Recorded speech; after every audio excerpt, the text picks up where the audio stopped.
Hello everyone, and this is the last session of the day here at NAB. My name is Ryan Jesperson and I work for Dolby.io. Our company Millicast just got acquired by Dolby just a couple of months ago, and we are WebRTC experts and built a WebRTC CDN for the broadcast industry. So today I'm going to talk about how WebRTC enables the future of broadcasting, virtual production, and live streaming. So I thought I'd start with a video of one of my favorite customers that we have. I don't think you've seen this yet. No, And there should be some audio as well. That it would knock our socks off. It's going to knock your socks off. So imagine this. It's a new way to communicate. It is called Portal. And that is a hologram So Portal is machine pretty much, called they've actually Portal. rebranded It is to the Proton. Portal And hologram. Portal is built pretty much the world's first hologram, and they're using WebRTC technology to actually live stream people with practically 0 second latency. So sub half second latency anywhere in the world. So people have used this for like the music awards, to pull people into the Emmys. You can pull someone virtually. You know, I'm a geek, so it's just kind of like Star Trek or Star Wars, like the holodeck of Star Trek. So kind of a cool use of the technology. So let me go ahead, guys. I've got a lot to cover. So, you know, why has WebRTC why did Dolby buy us, right? Well, I think what happened over the last few years is that COVID has accelerated like a media gold rush to internet-enabled workflows. We want to be able to do broadcast quality workflows with consumer grade equipment. So we want to be able to do broadcast level features in the web browser, and we want to use the web browser as a way to interact with each other all over the world. So things like HDR, 10-bit, 422, 444 color profiles, end-to-end encryption, 7.1 surround sound, advanced codecs like Dolby Vision and Dolby Atmos, right? We want to be able to use these advanced broadcast features in our everyday workflows when collaborating on different broadcast projects. And you know, another huge piece of creating a low latency protocol is that human nature craves interactions. Everything's from virtual audiences to watch parties. Roger Goodell, you know, the NFL drafts this weekend here in Vegas, and he's made a clear commitment that we need to create interactivity between the content that we all enjoy and our friends and our families and everything to make a better experience for users. This is another example of a project. We worked with a company called Oz that's based in Iceland, and they worked with NBC Universal on the launch of a premiere movie called Marry Me with Angelina Jolie that just came out earlier this year. It's kind of a rom-com, so I haven't seen it, but what they did is they worked with Snapchat to actually, users could log in virtually, give permission for their Bitmoji from Snapchat to be rendered into Unreal Engine that's running in the cloud and streamed back to their device running in a mobile web browser inside the Snapchat app. So these are ways that we can now interact through avatars with virtually produced content. This is just the beginning of this new wave of how we produce content. Broadcast quality content in new and engaging ways, right? And imagine doing virtual concerts. This particular event was actually in Iceland. You know, I think there's only a couple 100,000 people in Iceland. This is to celebrate the new year just a few months ago. They gave the ability for everyone in Iceland to connect and be part of this virtual experience together to bring in the new year. So, you know, what is this huge wave? You've seen this big wave of OTT apps, right? Everyone trying to capture the value of their brand. Look at Disney Plus. They only launched about a year and a half ago, have become the biggest OTT platform in the world. When you look at brands are recognizing their value. The Yes Network, right, that does things for New York Yankees, the betting and gambling craze that's happening right now in the United States. They want to go capture that value themselves with their own fans. If Manchester United, that only has a capacity of 76,000 in their stadium, can build like a virtual seat, and we can build a virtual experience where we can look left and right and watch content in a 360 broadcast, that's not here yet, but that is coming, and it's going to come in the very near future. That would allow Man United, if they just charged $1 to generate over £500 million in potential revenue from one game, instead of what they can do inside their actual physical stadium. And that's only one club, in one league, in one sport, in one market. What if we applied this technology and these ideas, not just through live sports, but video-enabled e-commerce, the metaverse, cloud gaming, remote production? Interactivity is going to unlock new value, multi-billion dollars in value across these new markets. And betting and gambling is becoming a huge thing. At NAB, there's been a lot of conversations around premier brands, telcos, all trying to create products to try to generate new forms of revenue, right, with the broadcast content that's going across their network. To do that, they need to create interactivity and they need it to be sub-second latency, obviously for reducing issues with fraud and so on.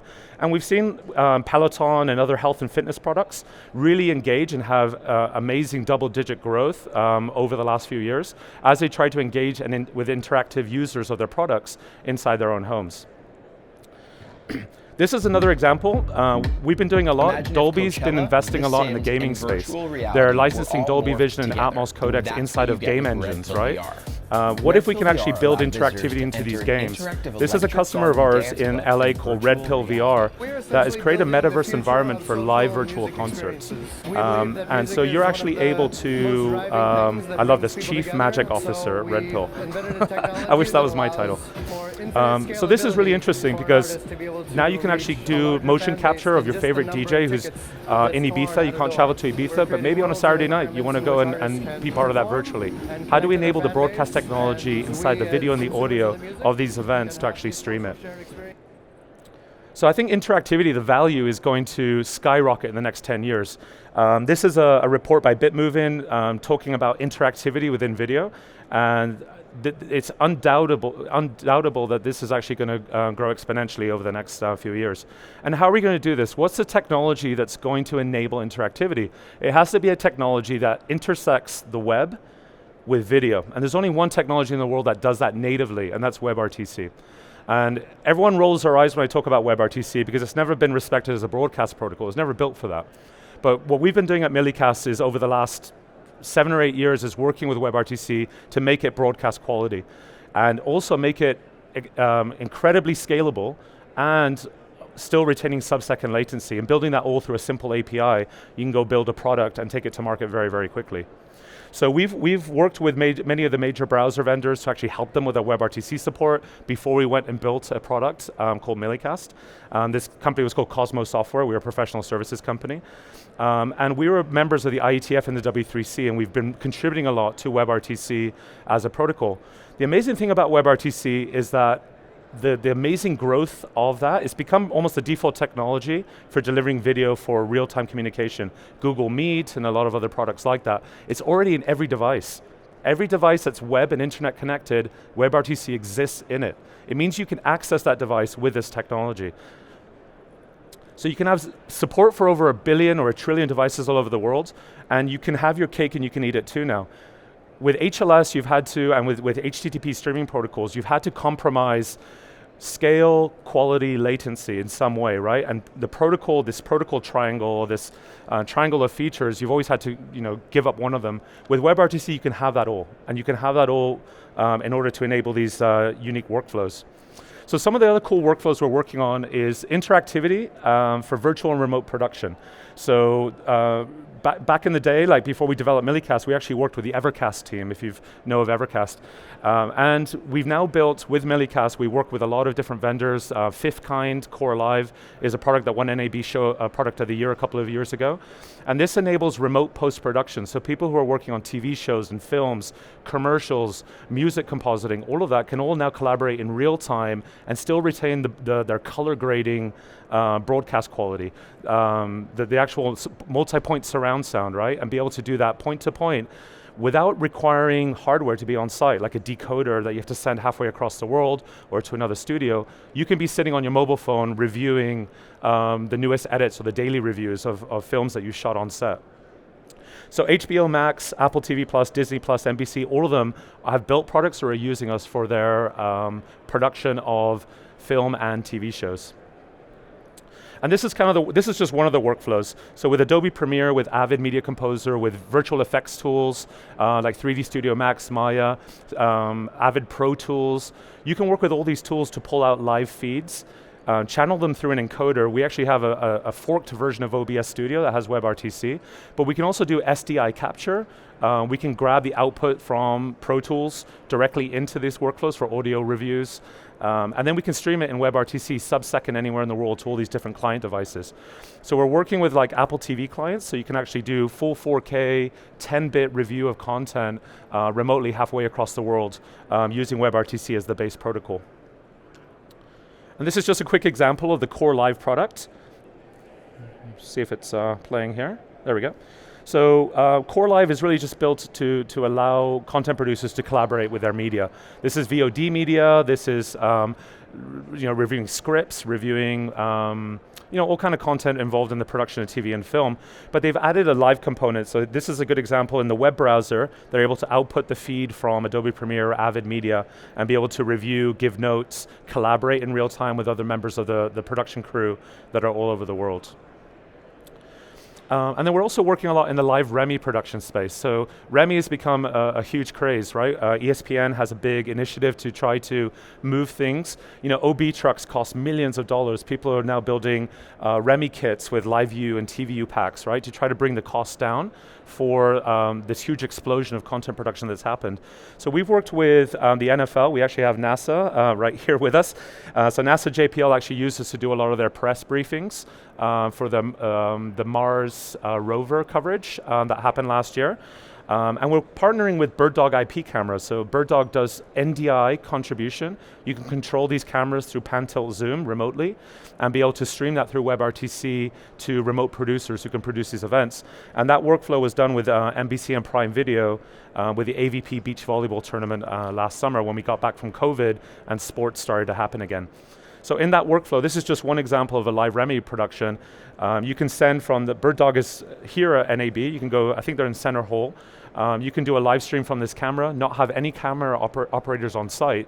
They can be controlling this camera remotely. I think for that AVP event, they had like 8 or 10 different BirdDog cameras for all the different angles. No camera operator anywhere on site. They were all remote, producing this remotely. So the amazing things there is the cost savings of travel. A lot of broadcasters are trying to be more eco-friendly, but the biggest thing is you can go source talent where talent exists. You don't have to fly them out to venues. And this is another one. We're working with Osprey Video, and Osprey's been around for many, many years. They have this a single encoder that can do an SDI or HDMI capture, and they're the first hardware encoder in the world that's actually added WebRTC to the device, and they've used our WIP signaling layer. We've built this open source signaling layer that's now an IETF standard that allows you to, very simply, a vendor can just plug in WIP, just like an RTMP URI, you can just point it at a server and it just works. So it's really pushing interoperability between client-side encoders and media servers to be able to make WebRTC more usable for the broadcast industry. And we're doing a very similar workflow with Teradek. So Teradek is well known for their Cube, their Bolt, the video product. They've come out with a new Prism, which is available as a single server unit, 1RU, as well as a more portable encoder. And we're working with them to actually do a WIP integration as well with WebRTC. So I'll let this example, if you can hear the audio. So one of our customers is Broadcast Management Group. They actually have a really big facility here in Henderson, Nevada, just outside of Las Vegas. And they're one of the big vendors or system integrators in the industry that's really pushing Remi production. They work with ESPN on Division II basketball tournament that just happened during March Madness. And they're able to reduce the cost for a lot of these broadcasters and provide turnkey Remi solutions for the entire event. So they can produce everything from the on-site talent to the commentating to the live replays, all the on-site broadcasting. And what they've been able to do with Millicast is actually create a live multiviewer. So they did their first ever remote commentator that was based in DC for a live basketball game in Tennessee, and they were able to patch in the audio remotely of the commentator into the live feed with them watching a Millicast stream in real time. It had imperceptible latency that didn't affect him commentating that and then producing that whole production remotely. And then a huge one, this is really emerging, and it's, when I talk about Metaverse and gaming, we're at NAB, right? And a lot of broadcasters will kind of roll their eyes at this topic, but the reality is that the Metaverse is becoming a medium for broadcast level events. In talking to some cloud vendors, they obviously have people who are in M&E, media and entertainment, and gaming has its own place, but really there's this intersection of media and entertainment and gaming now, where gaming engines like Unreal Engine are being used to create virtual and hybrid worlds. They're used to create, they're used in post-production. The Mandalorian series with Disney+, all of that is created with Unreal Engine. A lot of those are pulled in for pre-production remotely through a live stream through WebRTC and rendered on screen. So that allows someone remotely to be doing all the editing, prepare the production, and that can all be done in real time with feedback from the studio. So some amazing integrations here. So Unreal Engine has a pixel streaming plugin that's allowed WebRTC to enable a thin client use case. And what that means is, it's kind of going back to the old school days of IT, where we had all the server happening in the background, and we had a very stupid thin client machine that just showed us the output from that server. That's where we're going a lot with these cloud technologies. With that example I gave earlier with the Unreal Engine, with the Oz, you can actually watch that on a mobile phone. Unreal Engine doesn't have to render on your device. It can be happening in the cloud, and WebRTC is enabling the thin client delivery of the media in real time, so it's imperceptible where the actual processing has happened. That kind of use case is really, really effective, and it's becoming a very popular use case. And this is one of my favorite customers that we have, Metaverse. Metaverse is building a virtual and hybrid live event space in Unreal Engine. You can see here, this is an event they did for Pepsi-Cola last year. They're grabbing people's live webcam feeds and they're rendering it to a layer, a 3D layer inside of Unreal Engine. So each avatar also gets a rendered view of what they're viewing as they go through this digital conference. Imagine NAB, the last 2 years, we had this as an option to go and network with each other. We could go look left and right and actually truly network, have spatial audio, which Dolby is known as an industry leader in, to actually hear someone coming away shouting our name and looking different directions. So these worlds are here and they're now, and this is actually not the future. This is happening right now. And think of this, Metaverse actually has one of their worlds which is a live concert venue. So imagine having a really highly produced live concert that's being rendered to a screen that includes Dolby Vision, includes Dolby Atmos in a virtual environment.